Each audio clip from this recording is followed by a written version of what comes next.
আজ ভার্সিটির রেজাল্ট দিয়েছে। ক্যাম্পাসের করিডোরে দাঁড়িয়ে আমি যখন নিজের রেজাল্ট শিটটা দেখছিলাম, ঠিক তখনই পেছন থেকে একজোড়া পরিচিত হাতের ধাক্কা খেলাম। কিরে আবির, তোর মুখ দেখে তো মনে হচ্ছে তুই গোল্ডেন জিপিএ না, সরাসরি মঙ্গল গ্রহে যাওয়ার টিকিট পেয়ে গেছিস। আমি ঘুরে তাকালাম। তানহা আমার বেস্ট ফ্রেন্ড। ওর সাথে আমার বন্ধুত্ব ৩ বছরের, কিন্তু ওর পরিবারের সাথে আমার সম্পর্কটা একটু অন্যরকম, বিশেষ করে ওর বড় বোনের সাথে। আরে না রে তানহা, রেজাল্ট মোটামুটি হয়েছে, কিন্তু টেনশন তো অন্য জায়গায়।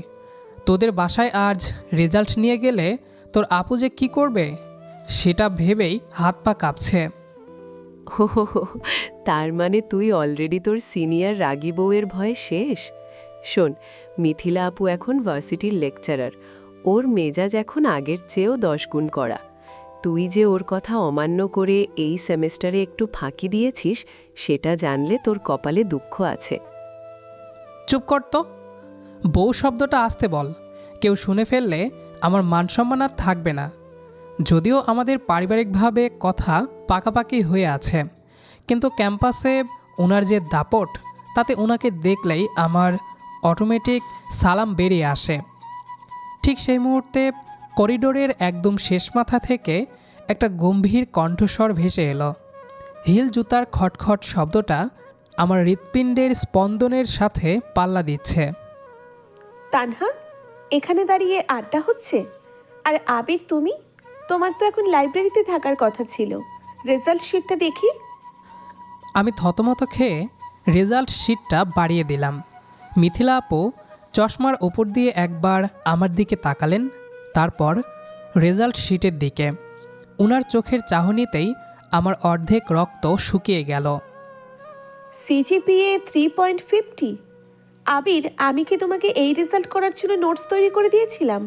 আমার নিজের স্টুডেন্টসদের আমি এর চেয়ে বেশি নম্বর দিই। আজ সন্ধ্যায় বাসায় এসো, তোমার সাথে আমার আলাদা করে কথা বলতে হবে। আপু, মানে প্রশ্ন একটু কঠিন হয়েছিল এবার।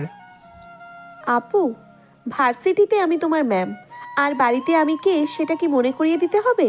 সন্ধ্যায় দেরি হলে কিন্তু খবর আছে। মিথিলা আপু গটগট করে হেঁটে নিজের ডিপার্টমেন্টের দিকে চলে গেলেন। আমি আর তানহা একে অপরের দিকে তাকিয়ে রইলাম। দেখলি তো, তো তাড়িয়েই পড়েছিলাম। আজ রাতে তোর খবর আছে হবুদুলা ভাই। তুই কি আমাকে ভয় দেখাচ্ছিস? কি আর করব, সব জামাইদেরকে দেখি বউদেরকে শাসন করে, আর তোর দিকে এসে দেখি এটার উল্টো। আচ্ছা, এখন এগুলো বাদ দে, ক্লাসে চল। তারপর ক্লাসে যাই। ভার্সিটির শেষ করে বাড়িতে চলে গেলাম। তারপর লাঞ্চ করে নিজের রুমে চলে গেলাম। তখন আম্মু রুমে আসলো। কিরে, তোর নাকি সেমেস্টারের রেজাল্ট ভালো হয়নি? আরে আম্মু, এবার প্রশ্নটাই একটু কঠিন হয়েছিল, না হলে তুমি তো জানোই আমার রেজাল্ট কেমন। আচ্ছা থাক এগুলো, মিথিলা সন্ধ্যায় ওদের বাসায় যেতে বলেছে, গিয়ে দেখা করে আসিস। আম্মু চলে গেল। আমি আছি টেনশনে, কি জানি আজ সন্ধ্যায় হয়। আপনারা তো আমার আর মিথিলার সম্পর্কটা বুঝতে পারছেন না। আসলে তানহার সাথে বন্ধুত্ব হওয়ার কিছুদিন পরেই তানহা মিথিলার সাথে পরিচয় করিয়ে দেয়। তিনিও তখন ভার্সিটিতে পড়তেন। আমি ওনার 2 ক্লাস জুনিয়র। উনি সবসময় আমাকে কেয়ার করতেন। ওনার পড়াশোনা শেষ হলে ওনার বাবা বিয়ের জন্য চাপ দিতে থাকে। তখন তিনি বলেন তিনি আমাকে ভালোবাসেন, আমাকে ছাড়া আর কাউকে বিয়ে করবে না। আমার মাও মিথিলাকে পছন্দ করত, তাই 2 পরিবার বসে আমাদের এঙ্গেজমেন্ট করিয়ে নেয়। আমার পড়াশোনা শেষ হলে তারপর আমাদের বিয়ে হবে। সব টেনশন এক সাইডে রেখে ঘুমিয়ে পড়লাম। ঘুম ভাঙল মাগরিবের আজানের সময়। আমি উঠে অজু করে নামাজ পড়ে নিলাম। তারপর আমার বাইকটা নিয়ে বেরিয়ে পড়লাম। সোজা মিথিলা আপুর বাসার সামনে চলে আসি। দারোয়ান গেট খুলে দিলে ভিতরে গিয়ে বাইক পার্ক করি। বাসার কলিং বেল চাপার সময় আমার হাত কাঁপছিল। দরজা খুলল তানহা। ওর মুখে এক চিলতে শয়তানি হাসি। আইসো আইসো, বলির পাঠা ভেতরে আইসো। আপুর রুমে তোর জন্যই অপেক্ষা করছে। চা নাস্তা কি এখনই খেয়ে নিবি? কারণ পরে খাওয়ার মতো অবস্থায় থাকবি কিনা সন্দেহ আছে। আমি তানহাকে একটা চোখ রাঙ্গানি দিয়ে ভেতরে ঢুকলাম। তারপর মিথিলা আপুর রুমে চলে গেলাম। আপু ল্যাপটপে কিছু কাজ করছিল। এভাবে মূর্তির মতো দাঁড়িয়ে থাকার জন্য ডাকিনি তোমাকে, বসো। আমি ধীরে ধীরে বিছানার এক কোণে বসলাম। কিছুক্ষণ নিস্তব্ধতা। ওনার টাইপিংয়ের শব্দ ছাড়া আর কিছু শোনা যাচ্ছে না। হঠাৎ উনি ল্যাপটপ বন্ধ করে আমার দিকে তাকালেন। পড়াশোনায় মন নেই কেন তোমার আবির? ইদানিং খুব বেশি আড্ডা দিচ্ছ মনে হয়। ভার্সিটির ক্যান্টিনে তোমাকে প্রায়ই দেখা যায়। না মানে বন্ধুদের সাথে একটু নোটস শেয়ার করতে যাই, সবসময় তো আর আড্ডা দেই না। যুক্তি দিও না, আমি সব খবর রাখি। মনে রেখো, আমি যেমন তোমার হবু বউ, তেমনি আমি তোমার টিচারও। আমার সম্মানের দিকটা কি একবারও ভেবে দেখেছো? লোকে কি বলবে যে মিথিলা ম্যামের নিজের লোকের রেজাল্ট খারাপ করছে? সরি, সামনের সেমিস্টারে ঠিক হয়ে যাবে। হঠাৎ উনি উঠে এসে আমার পাশে এসে বসলেন।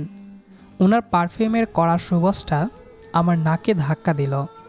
উনি আমার কপালে আলতো করে হাত রাখলেন। মেজাজটা হুট করেই কেমন যেন নরম হয়ে গেল ওনার। শরীর খারাপ করেনি তো? নাকি অন্য কোনো সমস্যা? আমার ওপর কি রাগ করে আছো? আমি ওনার দিকে তাকালাম।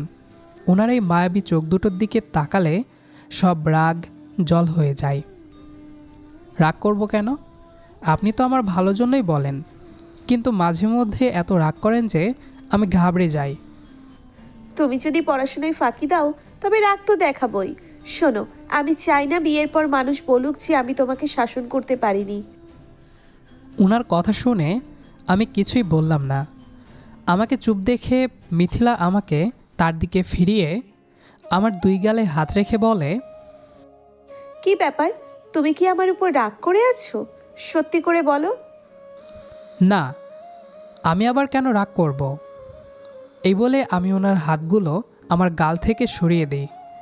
এতে মিথিলা রেগে আমাকে ধাক্কা দিয়ে বিছানায় শুইয়ে দিয়ে আমার উপর উঠে বসে। তারপর আমার গলা ধরে বলে, কি ব্যাপার, তুই আমার সাথে এমন করছিস কেন? আমি আবার কি করলাম? উফ, শরৎ ওপর থেকে। না, আমি সরবো না। আগে বল, তুই কেন আমার সাথে এরকম করছিস? ঠিক তখনই রুমে তানহা প্রবেশ করে। তানহা আমাদের এভাবে দেখে অন্য কিছু ভেবে নেয়। উফ, সরি, তোমরা কন্টিনিউ করো। তানহার কণ্ঠ শুনে মিথিলা তাড়াতাড়ি উপর থেকে সরে যায়। তানহা ততক্ষণে চলে গিয়েছে। আমি তখন মিথিলার দিকে তাকাই। আসলে আপনাকে রাগাতে আমার খুব ভালো লাগে, তাই এরকম করেছে। মিথিলা তখন আমার দিকে তেড়ে আসছিল। আমি দিলাম দৌড়, এক দৌড়ে নিচে আসতেই মিথিলার মা মানে আমার হবু শাশুড়ি ডাক দেয়। কি ব্যাপার আবির, এভাবে দৌড়ে কোথায় যাচ্ছ? কুকুর তাড়া করেছে নাকি? আন্টি, আপনার বাড়িতে যে এত বড় কুকুর আছে সেটা আগে জানতাম না। আন্টি কিছু বলার আগেই মিথিলা সিঁড়ি দিয়ে নিচে নামতে নামতে বলে, কি? আমি কুকুর? তুই দাঁড়া, তোর আজকে আমি খবর করব। আল্লাহু আকবার, আন্টি আমি গেলাম। এই বলে আমি সোজা বাড়ি থেকে বেরিয়ে বাইক নিয়ে বেরিয়ে গেলাম। বাড়িতে সবাই হাসছে। মিথিলা, ছেলেটাকে এভাবে তাড়িয়ে দিয়ে কি ঠিক করলি? আমি কোথায় দাঁড়ালাম? ও তো নিজেই ভয় পেয়ে পালিয়েছে। বাইক চালিয়ে বাসায় ফেরার সময়ও আমার কানে মিথিলার সেই চিল্লানিটা বাজছিল। মনে মনে হাসলাম। মেয়েটা যেমন রাগী ঠিক ততটাই মায়াবী। তবে রাগলে ওনার চেহারাটা যে পরিমাণ লাল হয় সেটা দেখার জন্যই আমি বারবার ওনাকে খ্যাপাই। বাসায় ফিরে ফ্রেশ হয়ে শুয়ে পড়লাম। ঠিক তখনই ফোনের স্ক্রিনটা জ্বলে উঠল। মিথিলার মেসেজ। বাসায় পৌঁছেছ নাকি ভয়ে এখনও রাস্তাতেই আছো? আমি মুচকি হেসে রিপ্লাই দিলাম, আমি তো ভেবেছিলাম আপনি এখনও ঝাঁটা নিয়ে গেটে দাঁড়িয়ে আছেন, তাই সাহস করে মেসেজ দেইনি। রিপ্লাই আসতে 10 সেকেন্ডও সময় নিল না। বেশি কথা বলো না, কাল সকালে ভার্সিটি আসার সময় আমার নোটসগুলো নিয়ে আসবে। আর শোনো, কাল দুপুরে আমার সাথে লাঞ্চ করবে, কোনো অজুহাত চলবে না। আমি আর রিপ্লাই দিলাম না। ওনার হুকুম মানেই আইন। পরদিন সকালে ভার্সিটিতে ঢুকে তানহার সাথে দেখা। ও আমাকে দেখেই সেই বাঁকা হাসিটা দিল। কি কুকুরির হাত থেকে বেঁচে ফিরলি তাহলে? কাল রাতে তো আপুর রুমে যে সিন দেখলাম, তাতে মনে হলো তোদের বিয়েটা বোধহয় পড়াশোনা শেষ হওয়ার আগেই দিয়ে দিতে হবে। হে তানহা, একদম ফালতু কথা বলবি না। ওটা একটা অ্যাক্সিডেন্ট ছিল। আচ্ছা বাবা, আচ্ছা। তা আজ তো আপুর সাথে তোর স্পেশাল ডেট আছে শুনলাম। সাবধানে থাকিস, লাঞ্চে যেন আবার ঝাল বেশি না খাইয়ে দেয়। ক্লাস শেষে ভয়ে মিথিলা আপুর কেবিনের সামনে গেলাম। দরজায় নক করতেই ভেতর থেকে গম্ভীর স্বরে আওয়াজ এলো, কামিন। ভেতরে গিয়ে দেখি মিথিলা আপু খুব মনোযোগ দিয়ে কিছু খাতা দেখছেন। চশমাটা নাকের ডগায় ঝুলে আছে। এই লুকে ওনাকে দেখলে যে কেউ প্রেমে পড়বে, আবার যে কেউ ভয়ে কাঁপবেও। বসে থাকো, আমার এই সেকশনের খাতাগুলো দেখা শেষ হলেই বেরোবো। মিনিট 10 পর উনি ব্যাগ গুছিয়ে উঠে দাঁড়ালেন। ভার্সিটির করিডোর দিয়ে যখন ওনার পাশে হাঁটছিলাম, তখন নিজেকে খুব ছোট মনে হচ্ছিল। সবাই তাকিয়ে দেখছে। একদিকে নামকরা কড়া লেকচারার মিথিলা ম্যাম, আর পাশে ওনার চিরচেনা ভীতু ছাত্র আবির। ক্যান্টিনের এক কোণে বসলাম আমরা। আবির, আমি চাই তুমি এই সেমিস্টারটা খুব সিরিয়াসলি নাও। আমি জানি তোমার মেধা আছে, শুধু একটু আলসেমি করো। চেষ্টা তো করছি আপু, কিন্তু আপনার নোটসগুলো এত কঠিন যে মাথায় ঢোকাতে সময় লাগে। যদি সমস্যা হয় তবে বিকেলে আমাদের বাসায় চলে আসবে, আমি ব্যক্তিগতভাবে তোমাকে বুঝিয়ে দেব। কিন্তু রেজাল্ট খারাপ হলে খুব খারাপ কিছু একটা হবে, মনে রেখো। কথাটা বলেই উনি আমার দিকে তাকিয়ে একটু হাসলেন। ওই হাসিতেই যেন আমার সব অভিযোগ হাওয়া হয়ে গেল। লাঞ্চ শেষ করে উনি আবার ডিপার্টমেন্টে চলে গেলেন। আমি যখন বাইকের কাছে আসলাম, দেখি তানহা দাঁড়িয়ে আছে। দোস্ত, একটা বিরাট ঝামেলা হয়েছে। কি হয়েছে? তোর মুখ এমন ফ্যাকাশে কেন? মা আর বাবা কথা বলছে যে তোর রেজাল্ট যেহেতু একটু খারাপ হয়েছে, তাই আপুর বিয়ে অন্য কোথাও দিয়ে দেবে কিনা। কারণ আপু এখন প্রতিষ্ঠিত আর তুই এখনও স্টুডেন্ট। সমাজ নাকি কী সব বলবে। আমার পায়ের তলা থেকে মাটি সরে গেল। মিথিলা আপু কি এটা জানেন, নাকি উনিও এতে রাজি? মিথিলা আপু কিছু বলেছে? আপু এখনও জানে না। বাবা আজ রাতে বড় করে আলাপ করবে। তুই কিছু একটা কর আবির। আমি আর এক মুহূর্ত দেরি না করে বাইক স্টার্ট দিলাম। আমার মাথা তখন কাজ করছে না। যে মিথিলা আমাকে শাসন করে, যে মিথিলা আমার ওপর অধিকার খাটায়, তাকে আমি অন্য কারো হতে দেব না। সোজা আবার মিথিলা আপুর কেবিনের দিকে দৌড়ে গেলাম। দরজা ঠেলে ভেতরে ঢুকতেই দেখলাম মিথিলা আপু ফোনে কারোর সাথে কথা বলছেন এবং ওনার চোখে পানি। আমাকে দেখেই উনি ফোনটা কেটে দিলেন। আবির, তুমি এখানে কেন আবার? ওইসব কথা কি সত্যি? আপনার বাবা কি আপনার বিয়ে অন্য কোথাও ঠিক করেছেন? মিথিলা আপু কিছুক্ষণ চুপ করে থেকে জানালার দিকে তাকালেন। ওনার নীরবতা আমাকে আরও অস্থির করে তুলল। আবির, আমি তোমাকে বলেছিলাম না রেজাল্টটা ভালো করতে? এখন আমি তাদের কি বলে বোঝাবো যে তুমিই আমার জন্য পারফেক্ট? আমি ওনার কাছে গিয়ে দাঁড়ালাম। আজ আর কোনো ভয় নেই, শুধু হারানোর তীব্র যন্ত্রণা কাজ করছে। আপনি কি আমাকে ছেড়ে দেবেন? মিথিলা আপু হঠাৎ ঘুরে দাঁড়িয়ে আমার কলার চেপে ধরলেন।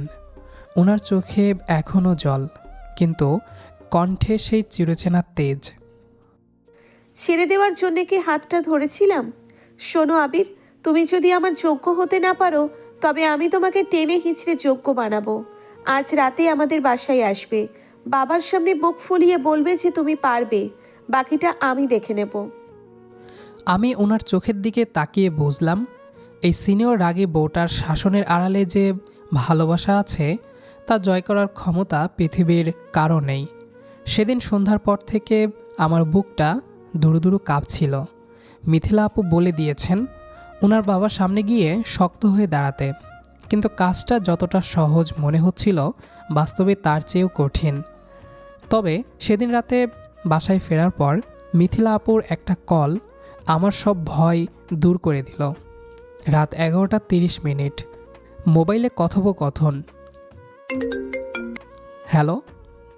কি ব্যাপার, কণ্ঠ এত নিচু কেন? ভয়ে কি এখনো কাঁপুনি থামেনি? না মানে আঙ্কেলের সামনে ওভাবে কথা বলাটা কি ঠিক হবে?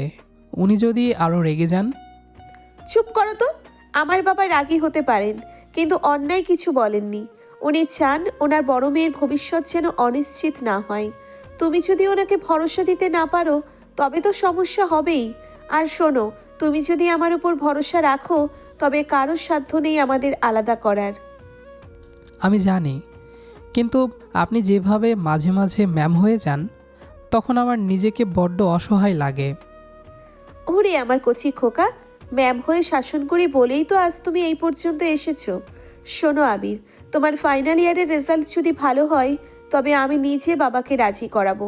শুধু এই কটা দিন নিজের জান প্রাণ দিয়ে পড়াশোনা করো।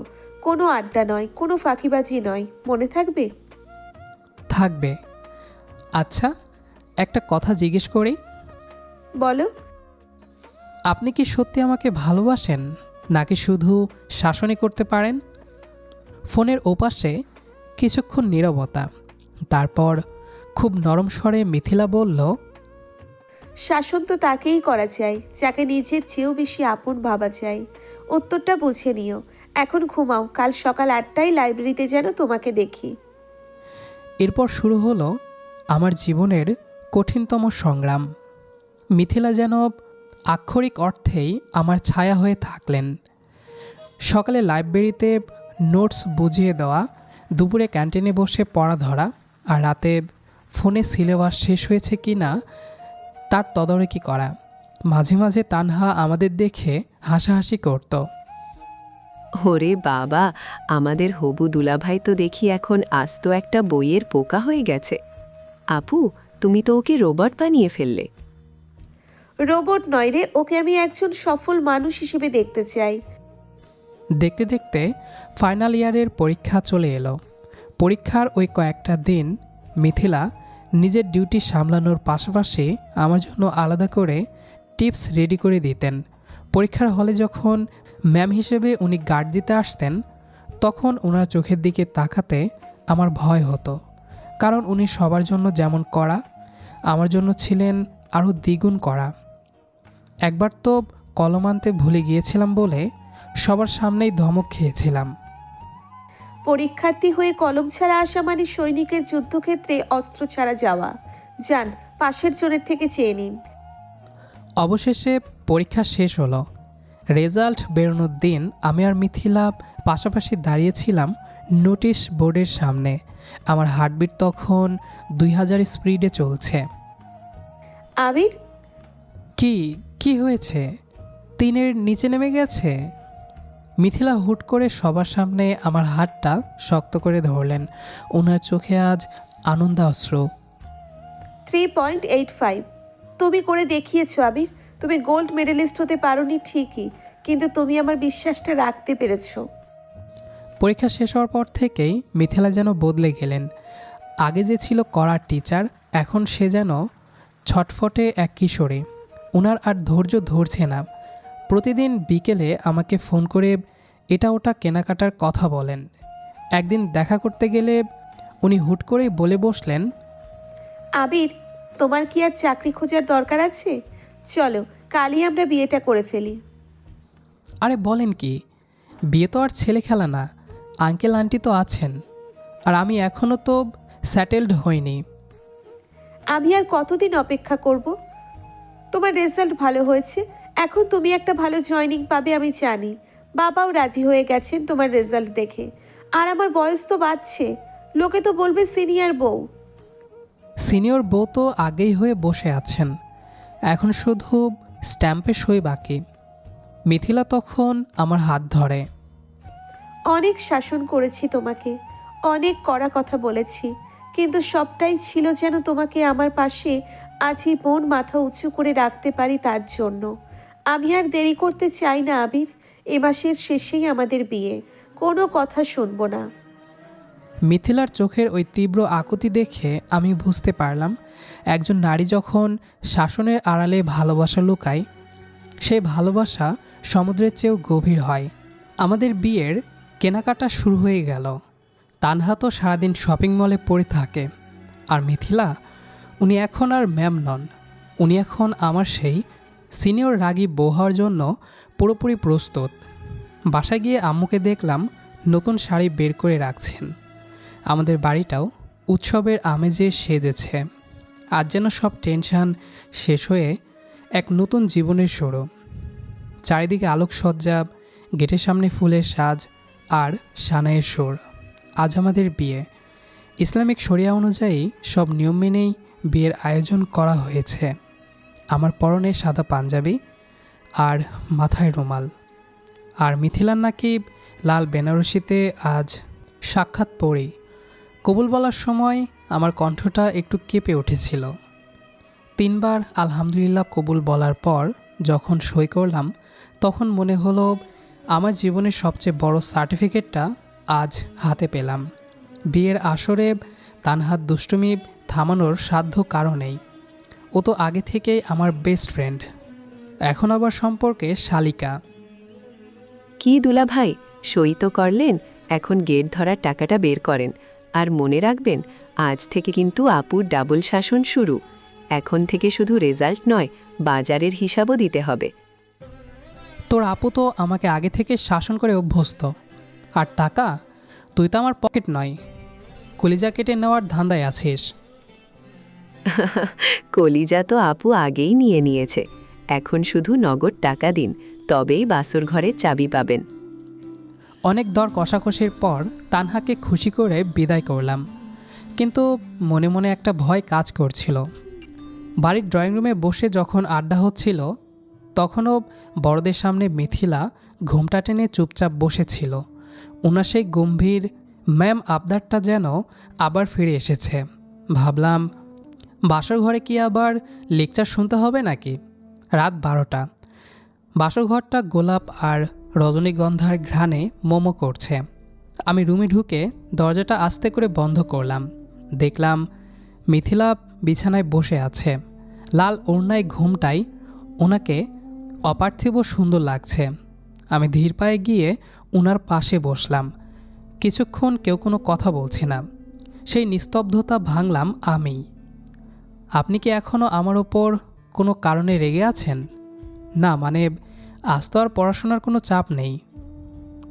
মিথিলা আস্তে করে ঘোমটাটা সরালেন। ওনার চোখে আজ সেই কড়া চাহনি নেই, বরং সেখানে লজ্জা আর গভীর ভালোবাসার এক অদ্ভুত সংমিশ্রণ। উনি আমার দিকে তাকিয়ে একটু হাসলেন। আজ কি আমাকে ম্যাম বা আপু বলে ডাকার খুব ইচ্ছে হচ্ছে? না, আজ থেকে আপনি শুধুই আমার বউ। যদিও আমার সিনিয়র, কিন্তু অধিকার তো আমারই বেশি। মিথিলা আমার হাতটা জড়িয়ে ধরে বলে, শোনো আবির, তোমাকে শাসন করাটা ছিল আমার দায়িত্ব। আমি জানতাম তোমার মধ্যে প্রতিভা আছে, শুধু একজন ছিল না যে তোমাকে ঠিক পথে টেনে আনবে। আজ তুমি সফল, আর আজ থেকে আমি আর তোমার টিচার নই, আজ থেকে আমি শুধু তোমার জীবন সঙ্গিনী। আমি ওনার দিকে তাকালাম। মিথিলা আমার বুকের ওপর মাথা রাখলেন। ওনার চুলের সুবাস আমাকে মাতাল করে দিচ্ছে।